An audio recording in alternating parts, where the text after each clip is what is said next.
हमारे साथ कांग्रेस विधायक आराधना मिश्रा मोना जी मौजूद हैं। आराधना जी, आज जिस तरह से कार्रवाई हुई है, गवर्नर का अभिभाषण था, कम समय में खत्म हो गया। बीजेपी के नेता जबकि कह रहे हैं कि वापस जाओ के नारे लगे, इस वजह से उन्हें जाना पड़ा। बहुत बड़ा कद है महामहिम राज्यपाल का, बहुत बड़ा व्यक्तित्व है, बहुत बड़ा राजनीतिक अनुभव है और हमने इसी सदन में उनको विपक्ष के विरोध के बावजूद भी अभिभाषण पूरा करते देखा है।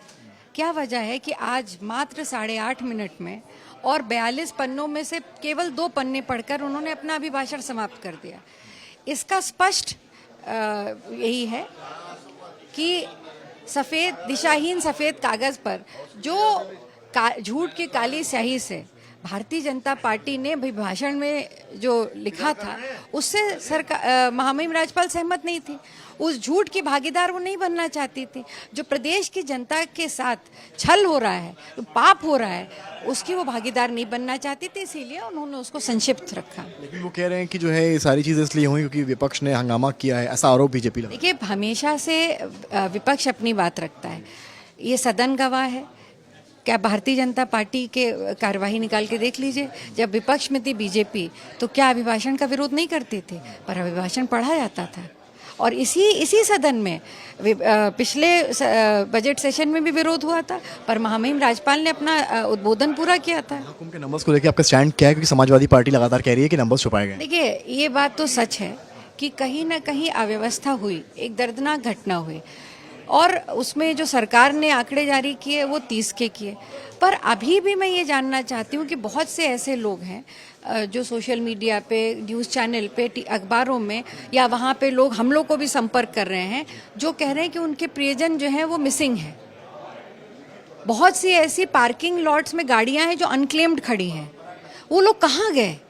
इस 25 करोड़ की आबादी वाले प्रदेश की प्रत्येक व्यक्ति की सुरक्षा की जिम्मेदारी सरकार की है। तो अगर उन्होंने आयोजन किया था, व्यवस्था की थी और अगर उसमें कोई घटना थी तो उसको पूरी निडरता से उन्हें स्वीकार करना चाहिए था।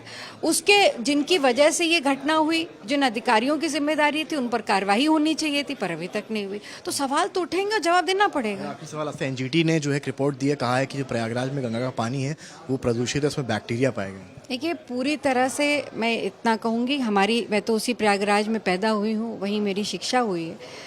माँ गंगा का जल पवित्र है और हमेशा रहेगा, पर इस बार से इनकार नहीं किया जा सकता है कि जो नमामि गंगे प्रोजेक्ट था, जो भारतीय जनता पार्टी को मैं कहूँगी कि प्रधानमंत्री नरेंद्र मोदी जी का ड्रीम प्रोजेक्ट था, उस प्रोजेक्ट की पूरी तरह से फेल हो गया वो प्रोजेक्ट। सीएजी की रिपोर्ट के हिसाब से ज़्यादातर पैसा उसमें खर्च नहीं कर पाई सरकार।